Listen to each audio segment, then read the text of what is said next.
Welcome to the Real Journeys of Success podcast. And yes, I'm your host, Rob Elliott, always based in Sydney, Australia. And I've gone again across the world to Philadelphia in the USA. I have a gentleman who is a Emmy-nominated TV and radio host. He was a wine expert in his early years, and now he makes his living taking, in my humble opinion, some of the most amazing photos of some of the most gorgeous looking ladies around the world. Welcome to the podcast, Mr. Phil Silverstone. How are you, buddy? You sure you got the right person on your show? I'm not sure that's me, but yeah, I'm wonderful, mate. Wonderful. Look, your PR agent told me that this is what I had to read out, and if I was to get any more guests from her, this is what I had to say. Okay. All right. Okay. That'll work. That'll be fine. Yeah. And here you've confused your audience because you got an Englishman in Philadelphia talking to an Australian around the world. What a confusing situation this is. Mate, we can thank COVID for this these days because there's no such thing as a border when you're on Zoom. No. Yeah. Oh, let's get Zoom as a sponsor. We should both get Zoom as a sponsor. Hello, Zoom. I'll take anyone as a sponsor these days. Nearly anyone, anyway. Mate, you of course, you're living in Philly now, but originally, is that a London accent I get?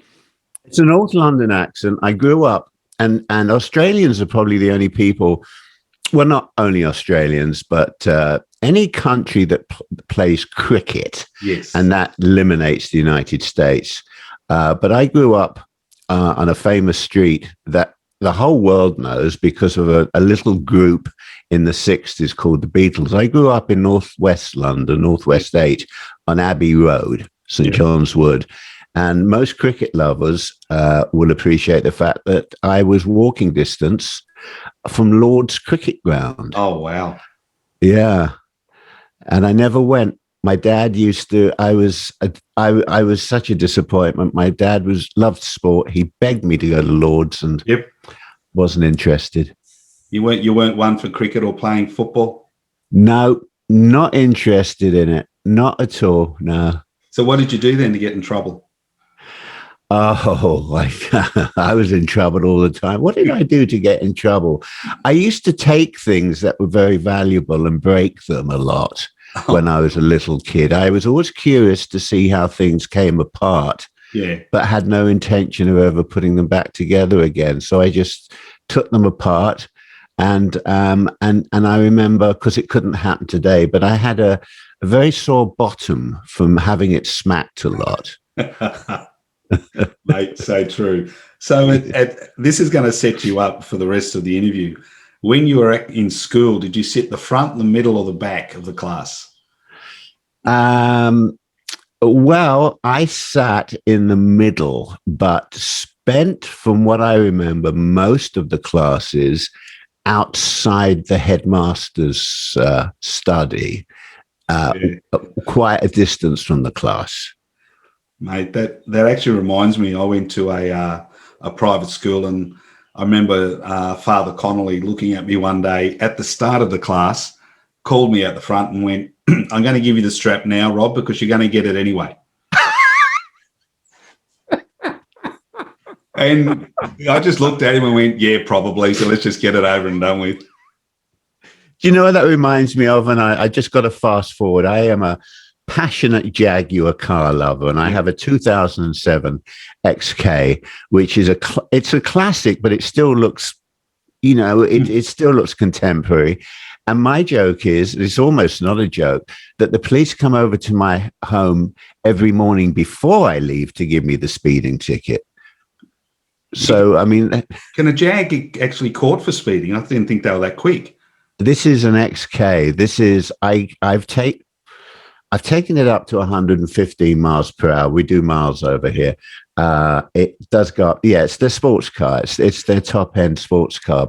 That's why mine's a 2017. It's the baby sister of the Aston Martin. Oh, okay, yeah. Now I know. Yeah. No, it's not the other ones. Not the old ones for the old men with the caps and things like that. But anyway, I digress.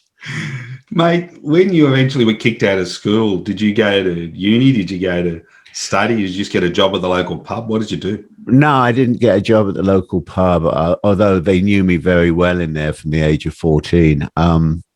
I had no interest in education. I wanted to work, and we moved to North London from Northwest London to a suburb, and I had a passion for. I also wanted to get into show business. Actually, I wanted to become a movie director, and I did everything I possibly could, and it was just impossible. Yeah. And the next best thing I could think of was getting into the late swinging 60s into the fashion world. So I got into retail fashion and ended up working for two of the largest privately owned men's and women's wear companies, one of which was the man who launched Carnaby Street, and that was Irving Sellers. He had a store called Mates, and I worked all over the UK for a retail group, and worked with a lot of actors and models, and people used to come in for clothes, and I loved that. So in the early days, what were they like? We'll get into what they're like today, but were they pretentious? Were they just normal people? How did you handle the people who had just started to get a little bit of notoriety or be recognised down the street? You know, in the UK, notoriety is different to where I am in the US. Yes. I think from what I can tell, and I'm very, very, I stay very closely familiar and aware with Australians, and there's a few Australians who've, for example, who've succumbed to the Californian ethics and things. So I know that they become high maintenance. But back in the early days, they were just normal people. They just happened to be on television, but they would come in and say, I'm looking for a suit, or I need an outfit for this interview I'm doing. And they were normal. And I've never been awestruck by celebrity. No. I just wanted to steal whatever X factor they had and see what it was so I could get it. So I needed to just, treat them like anyone else. I remember listening to Billy Connolly talking one day, and they said to him, why do you spend so much time in Australia? And he said, because Australia's like England. I can go out with a mate, walk down the pub and have a beer, and no one will come near me. And if someone starts to hassle me, an Aussie will normally walk up and say, do you want me to knock them out? Or do you want to come and sit with us? And he said, England and Australia have this innate ability when it comes to someone who is well known to leave them alone and protect them, because they're just a person doing a job. He said, that's all we are. He said, very different to America. Yeah, I mean, they are, for me, I don't use the word celebrity. For me, they're all artists. Yeah. And I find the genuine passionate ones, and this goes back to the early days. I learned this very early. The ones who are really passionate about their craft are just ordinary, regular people. Yeah. They haven't changed. It's the ones who start getting the big money, and they get all the VIP treatment. Suddenly they think they're above the fray, and then I walk away from those people because they're not in it anymore for the craft. I think they're in it just for the big check. So that's how I've always felt. It would have been a lot easier today to be a celebrity and known than back in those days without social media and digital. They really had to work hard to get a name out there. Compared to today, you can be manufactured and be a false influencer or celebrity within a month or so if you spend the money. Well, yeah, I just had my last Friday's show that goes out every week live. I had my fashion editor on with me, and we were talking about a new HBO series here, which I haven't seen, but it's not important. We were talking about the fact that there's these so-called influencers who are many of them are fake and phony. They pay for their followers, and then the fashion houses, for example, they see how many followers there are. They're giving them money, and they're taking it away from people that really are influencers. But no, back in the day, I mean, you have people like I've worked very closely with a man who may or may not be known in Australia, and I'm not aware of whether he is or not. This is one example. One of the most famous, most loved personalities in the UK, one of the top singers, is called Sir Cliff Richard. And Cliff Richard is known throughout the UK and a number of countries.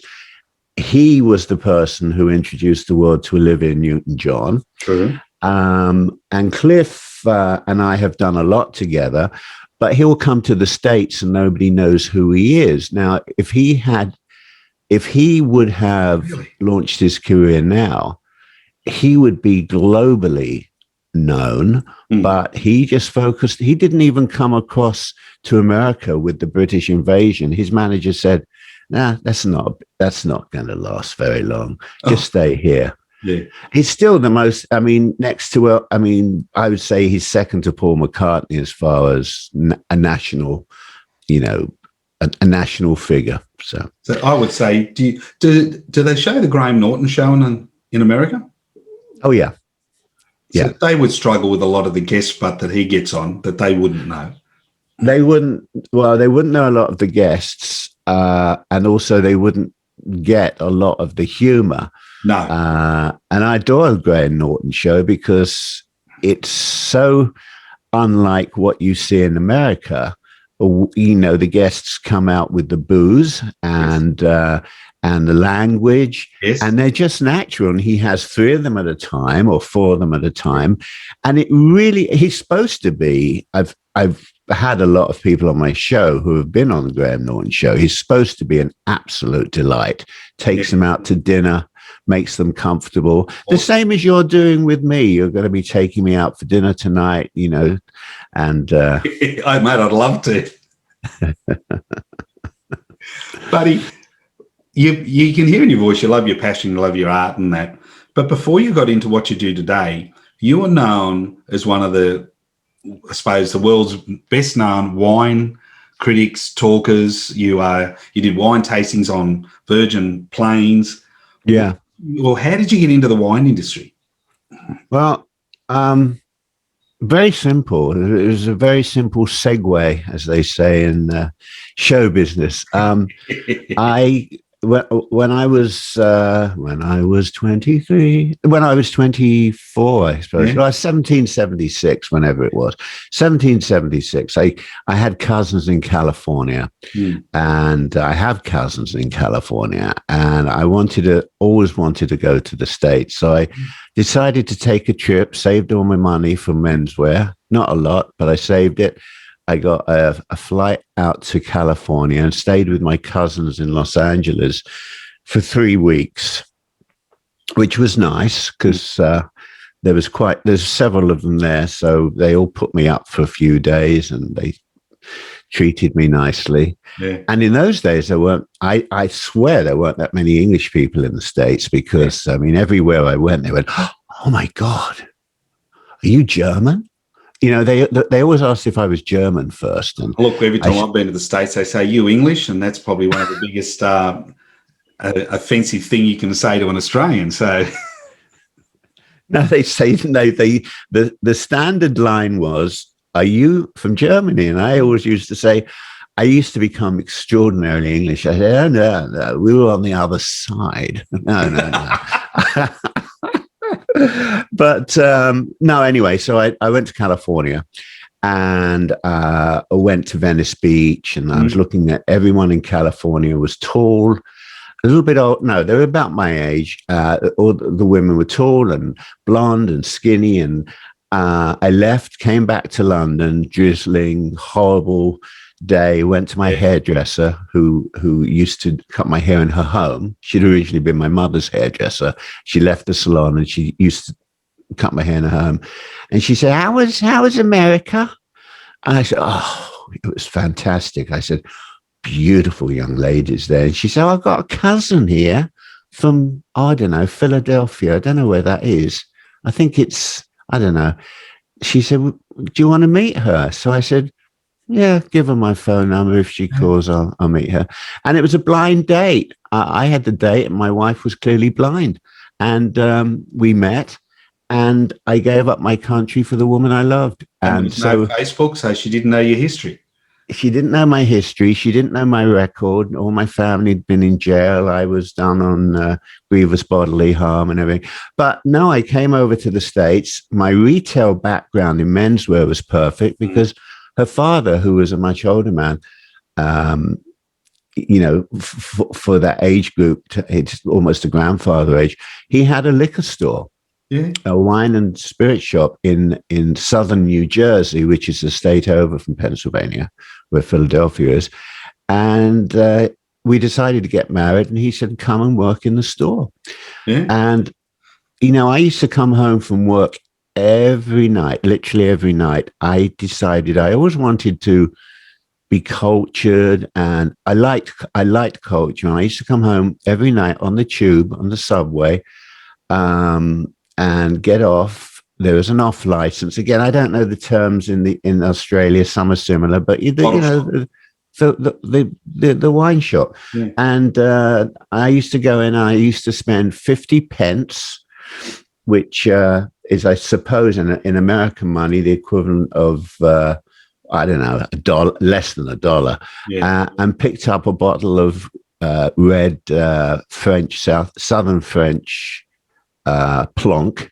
Yes. And I come home every night and had a glass of wine, and I started to really enjoy it.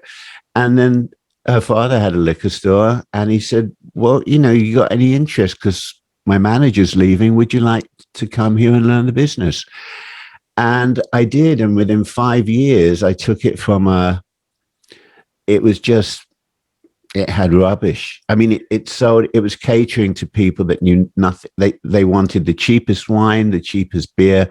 And I had people coming in from other states and arranging to meet me and buying $200-$300 bottles of wine. And I loved it. The art of wine. I just loved the romance. Yeah. That's so, because the liquor store wasn't in a good area. It was a lovely area, but it wasn't in what I was used to. I went from being in the most exciting parts of London to being in a not great area. And I used to get to the store at 6 o'clock in the morning, work till 10 at night, because I was the son-in-law, and I worked 6 days a week. So this was my output. So it wasn't, a few years later, you transitioned again, like you seem to love to do, into an Emmy-nominated TV and radio host. Well, when I came, just another leap of faith, or was that someone? No, because when I grew up, as I said, I always wanted to get into. I always enjoyed making some sort of TV or radio. I mean, I always had a tape recorder. I was always interviewing people, just, as a little kid. Nobody took me seriously. Tried to get into it. When I came to the States and I heard people saying, oh, I like the accent. Yeah. And of course, it was sharper then because I'd just arrived. I thought I might be able to do something here. So while I was working in wine, I had some opportunities. I thought, this is a boring world, but I have my own philosophy about wine. I don't like people spending more than $10 on a bottle. Yeah. A lot of the snobs insisted on spending more than $200. I thought, but I like my idea, because under $10 you can get a nice bottle of wine. You can. And why can't you put ice cubes in a glass of wine? And why can't you put a straw in a bottle of wine or drink it straight out of the bottle? So I went to local radio station and I choreographed being in the right place at the right time. And I ended up being on a classical radio station twice a day, which was the perfect audience, doing features twice a day. And I was on the public television station, PBS, in Philadelphia, which was a similar network. And on Saturdays, they have half a dozen cooking shows throughout the whole afternoon. Awesome. And they put in my little segments. We filmed little segments between each one. And then a book followed, and then column followed, and then I was started talking, to groups, and then I enjoyed what I was doing. I was getting notoriety. I was on some national TV shows, so I went to Virgin Atlantic in New York and pitched them the idea. I said, "You've got a lounge on your flight in the first class, the upper class. What about if I do a wine tasting for the people in there?" And it somehow snowballed. I think they tossed back an idea. And the next thing, I was flying to London every month because it was between New York and London. And I was getting a celebrity and coming back on the flight with a celebrity, either from the wine world or from entertainment. We got a lot of publicity in travel and leisure magazines, and it snowballs once you've got an idea. And of course, again, there wasn't. Had I done it now and had that amount of exposure, it would have been even bigger. It was modest, but it was fun. So, to sum up, you'd probably say that you completely backed yourself and just said, "I'm going to do this, and no one's going to stop me." That was it. I never took. I mean, what happened, I think, in my career was the same as in my marriage, and the same as in my childhood. I nag. Yeah, I'm like something that a dog leaves on the side of the road, and you walk in, and it takes forever to get rid of it. Every time they picked up the phone, it was me at the other end, and in the end, they said, "Oh, all right." Bang. Yeah. So where did the photography come into it? Going back to London again, I used to sit. It's funny how all these things come into play, but I used to stand in the morning waiting for the train to come in to take me into town. And I used to look at all these ads along the platform. Yeah. And I remember seeing lots of fashion ads, and I used to love them. And I used to think, God. And of course, growing up in the UK in the 60s, it was the first time that fashion photographers became as famous as the people they were photographing. In fact, models were unknown until the 60s. In the past, the model was just like a mannequin. They didn't have a name. Then suddenly there's Twiggy and there's Shrimpton and there's all these names. And suddenly you're hearing about a man called Duffy and a man called David Bailey. And I fell in love with this whole immersion of it's all art and it's all entertainment. So I was always afraid to dabble in it because I didn't have a clue. And then about 4 years ago, I had a car accident, which was quite bad. Somebody drove into the back of me while I was stuck in traffic, but they were texting. And the next thing I know, I'm having back surgery. My spine is all damaged and I'm having bits put into it. And I had concussion. And I was faced with 18 months of learning, getting back on my feet, literally. And I thought, let's get a camera. Let's, this is the time. This is, if I'm going to learn, let's do it now, because I'm not going to sit around all day long. Yeah. And that's when I picked up a camera. And I'm really frustrated because I think I should have picked up a camera when I left school. Yeah. Because I even though I never particularly feel that what I do is any good, I do look at the photographs and get feedback from people. My photos aren't amazing, but they're interesting. And so I am obsessed. In fact, I've just traded a camera just on eBay, and I'm excited. I'm changing my equipment, and I pushed myself. So I learned. I'm on, thankfully we have YouTube. Yeah. So I learned who I liked on YouTube. And even to this day, from 10 o'clock at night till 3 a.m, I watch 5 hours of YouTube, just checking what people are doing. Yeah. And that's how I got into it. I got into it because I wanted to, and I have more passion for that than anything I've ever done. So why do you prefer black and white over colour? That's a nice question, and that's flattering that you would notice that.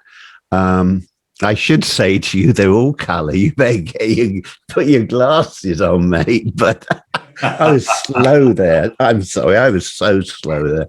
I think black and white is magical. Firstly, again, because it reminds me of a time long gone, but also I feel, and I think I may have got this idea from some of the more prominent photographers of years gone by, but I think that when I look at a photograph, it's the same as why I would watch, in my case, as I did the other day. I came across a film with Peter Sellers called The Wrong Arm of the Law.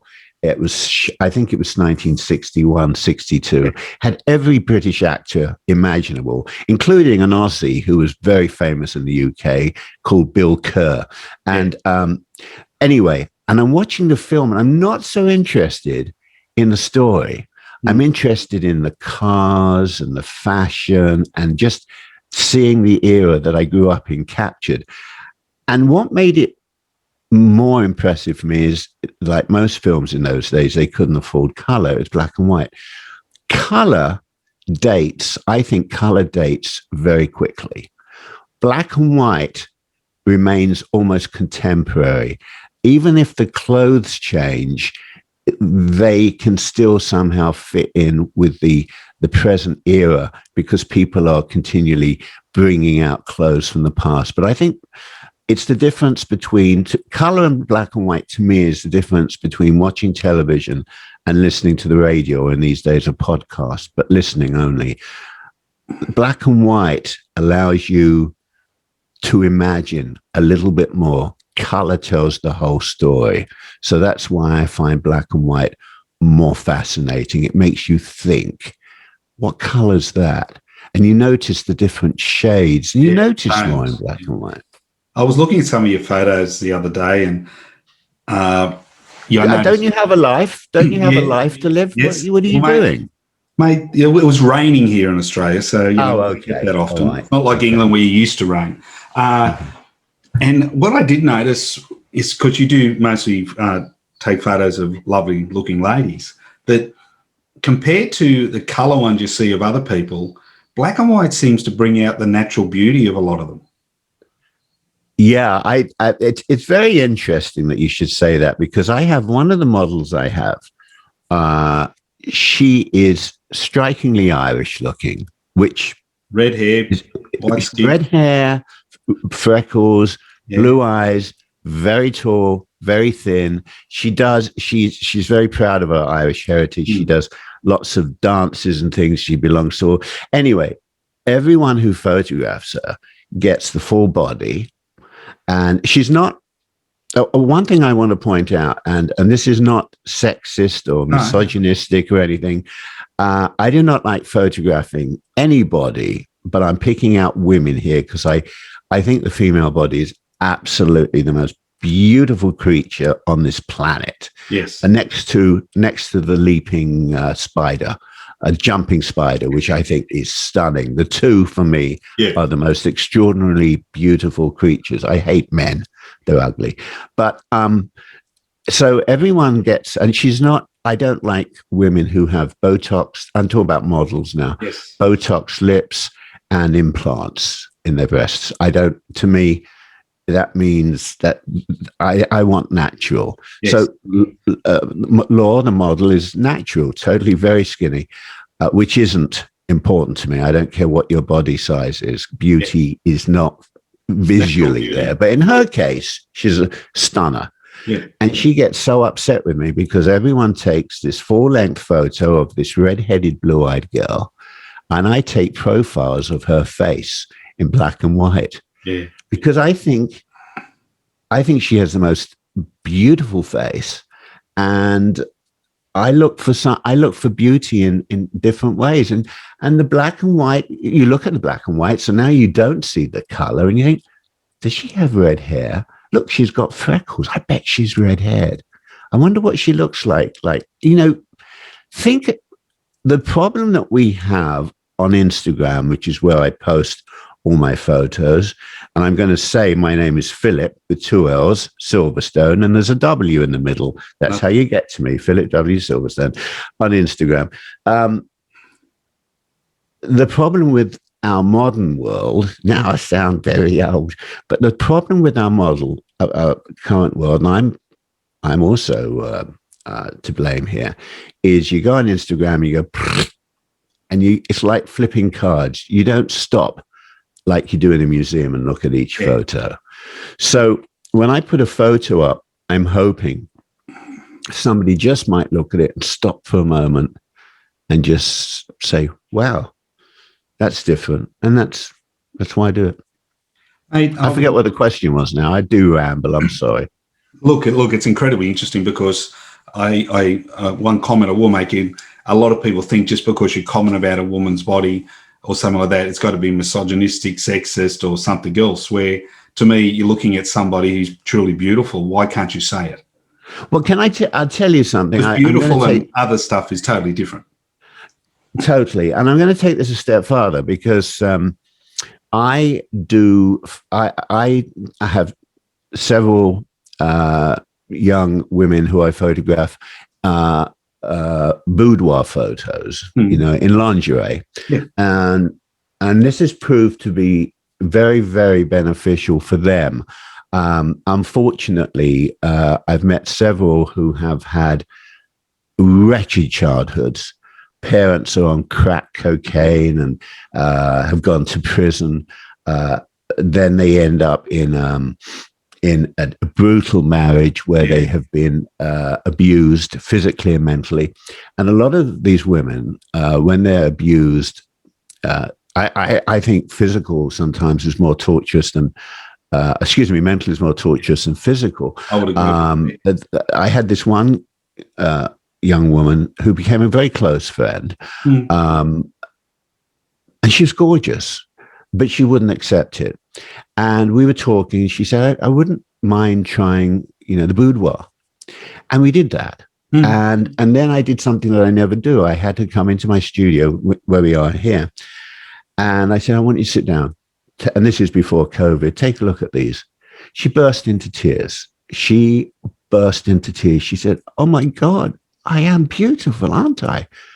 I said, I told you are.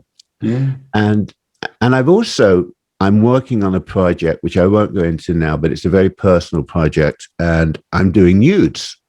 Yeah. And I have very, very strict policies about this. When I do nudes or lingerie, the expressions have to be kind of blank, distant.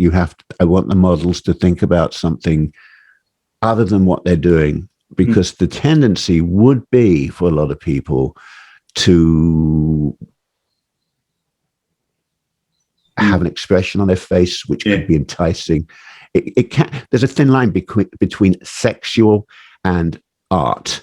Yes. And I'm very strict. If they smile, I say, no good. No smile. I don't want that pose, because that pose doesn't. I want them to look strong. I want them to look independent. I want them to basically be putting their finger up at men and say, I'm comfortable in who I am, and you've got to earn the right to know me. I know an artist who does a lot of, I don't know the terminology for what she paints, but they are nude paintings. And when she started out, and she's a very nice looking young lady, and she's not that young these days, but she said, I ended up having to get someone to take photos of me nude so I could put them up and then paint them, because a lot of the people that I wanted to paint were very uncomfortable being that. But then when I've spoken and met models myself, they said they got nothing. They said, oh, we get our gear off, walk around the back of a fashion show. It doesn't worry us because it just becomes part of the job. But it's real, and they're beautiful people. They're very comfortable. You've been through, and this is one of the main reasons why I really wanted to speak to you today, is you've been from the 60s in England. You've gone through into Philadelphia. You've seen post-COVID, pre-COVID. You've seen post-Facebook, pre-Facebook, and all the social media.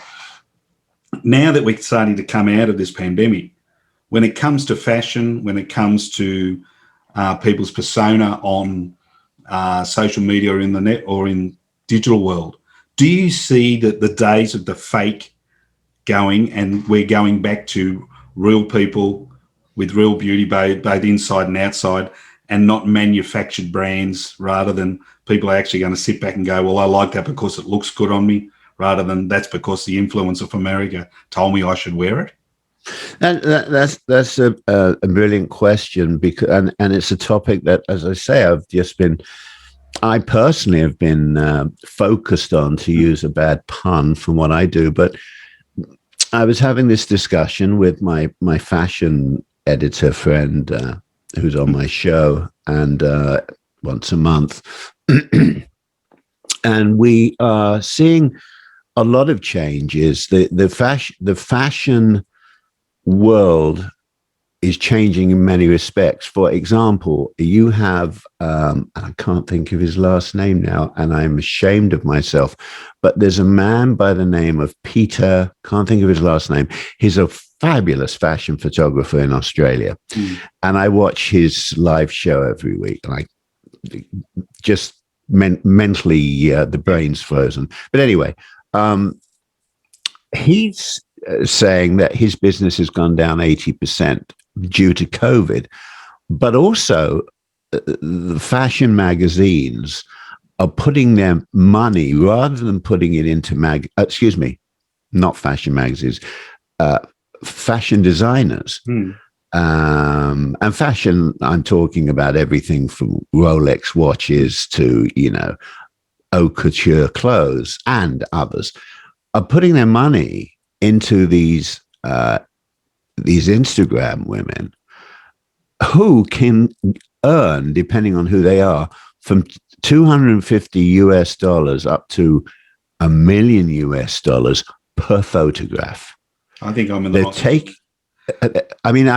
if I had the body right now, I'd do it. But yeah. So my point is that money was going into magazines, and those magazines were paying photographers. Yes. That may have to change because the money isn't there at the moment. I think what's going to have to I think what we're looking at is that, firstly, clothing is going to have to be more instantaneous. Remember also, you asked me a question like that. It's not a simple one. No. We have London Fashion Week, New York Fashion Week, which I think we've just gone through, fashion weeks all over the world. Now they have gone, you can't do them in person. So they've had them on online, and that's saving them money. I think there's going to be a lot of tightening of the belts. Yep. And I think that the money is going to probably go into less expensive clothes, more affordable clothes. And that means that people will go out and start buying probably less clothes, more like it'll go back to what it was maybe in the 50s or 60s. I think in women's case anyway, I think they're going to go out and they're going to buy maybe 5 or 6 sensible outfits, and then they're going to build on those with less expensive clothes to make it look like they're changing, because the economy has completely gone. The high street shops are closing and going out of business. Yeah. It's all down to, Amazon or all these companies online. So I think they'll go out and they'll say, just let me, I know this will go with 10 things, that'll go with 10 things. They'll have that, and then they'll just go out, and you can mix and match expensive and cheap. And I think that's the way that it's going to go. There is going to be a major change. As far as the influencers go, I think that we are going to see a lot of them disappear. But on the other hand, will their followers, do the followers, I'll throw the question back, because this is such a complicated question, even though it sounds like a simple one. The question is, are the people following these influencers following them because of the clothes they wear, or following them because they are living, or they think they're living, they think the influencers are living a better lifestyle. So they are living vicariously through those. And just to make matters worse, most of these influencers are not in the countries they think they're in. And I'll just close with this thought for you, because this sort of is food for thought. And we had a laugh on my show the other day. The guy who's made this series about the influencers went to a home improvement store and bought a white oval toilet seat. Yes. And he took it back to his studio and he put it alongside a model, one of these influencers, and he set up a few other things. It looked like she was looking out of a plane window. Yeah. And everyone thought she was on a plane. She wasn't. She was sitting next to a white $20 toilet seat. So it's like the people who hire the cars and then have their photos taken in front of them, and people think that's their car. Mate, I'm going to wind this up, but one last question. Think back, and you say, maybe I'm going to say this, you're back on Abbey Road and you walk down the street and you see your 20-year-old self. He looks up at you and doesn't know who you are, and he says to you, what advice would you give me, Phil? Looking back over your absolutely amazing career so far, and it's still got a long way to go, what would you tell your 20-year-old self? Well, first I'd smack him over the chops and tell him to pull his socks up and don't be such a bloody idiot. I would tell him what I tell everyone who is that age: find a passion, a real, true passion, and grab onto it and never let it go. Yeah. Mate, that is just absolutely awesome advice. It's been a hoot listening to you, mate. You stay safe. Keep taking those lovely photos. I do like following you on Instagram. I will put the links up to your website and your Instagram in the show notes when we go live. Thank you so much. And